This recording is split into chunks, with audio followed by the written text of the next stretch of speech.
Yo, what's good? It's your boy Bike with another video.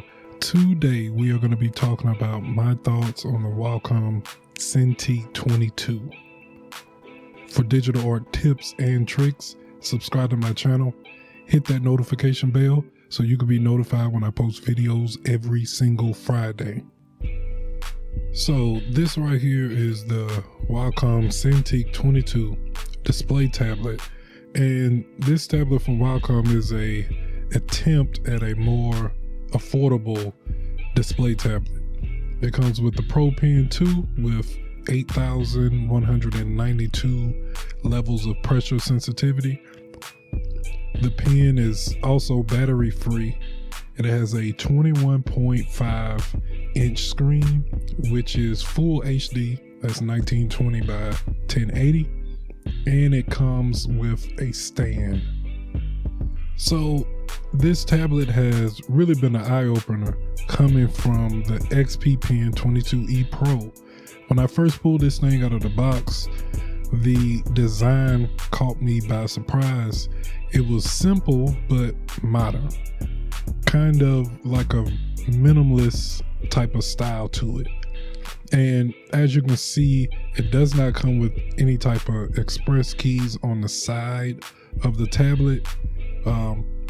That's, I was okay with that because I didn't really use it that much.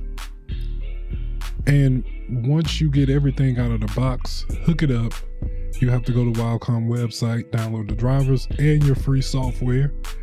And I actually have a step-by-step video on how to actually download your free software. It's going to be down in the description below, and I'm going to put a card right here. But let's talk about the drivers for a little bit. I've had this tablet for about 6 months, and I only had to update the drivers one time. And when I did, it was seamless. I got a notification saying I need to update my driver, and I updated it. Now, this may seem kind of standard for any type of hardware, that you should be getting a notification saying that you need to update this, but this is not the case with all drawing tablets.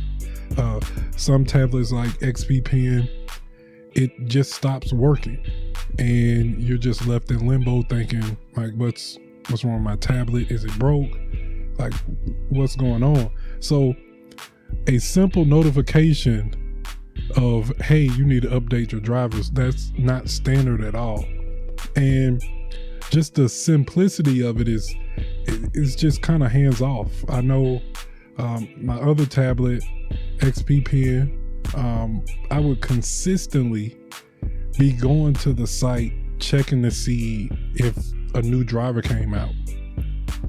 And I won't get too much into that because that's a whole nother rant, but one of the main reasons why I went ahead and upgraded to Wacom the Cintiq 22 is because of the drivers.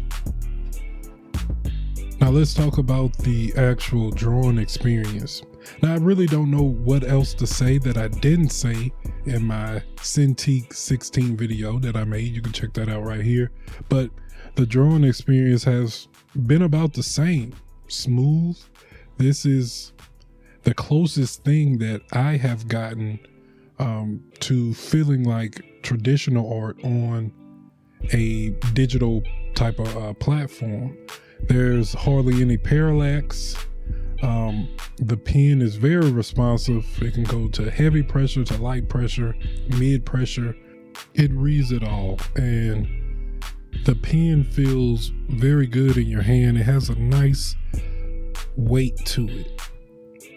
Now, my only gripe or problem with this tablet, and really it's not particularly with this tablet, it's with all display tablets in general, but I recently upgraded my computer and my monitor or TV to 4K. Now, I'm looking at this beautiful 4K resolution on my monitor, but I have to switch down to my tablet, which is 1080p. And it has me thinking like, man, I wish I could draw on a 4K screen, you know, that would be nice, which led me to another thought of, as long as I keep buying these display tablets, you know, if you want the latest as far as resolution, you're gonna have to keep upgrading. Now, if I had went the graphics tablet route, which is a tablet with no screen on it, to keep up with the resolution, all you have to do is just change your monitor. You know, that's something you need to keep in mind. You know, if you're like myself who loves new tech and want to experience new technology and stuff like that, using a graphics tablet, it can save you a lot of money. And I know y'all been wondering about, you know, what is he actually drawing? Well, this is a t-shirt design. You might have seen me wear it in a couple of videos, but if you would like to purchase it, I'm gonna put the link down in the description below. And I hope you got some type of value out of this video. Don't forget to hit that like button, smash that subscribe button, and as always, I'll holler at you next time. Believe that.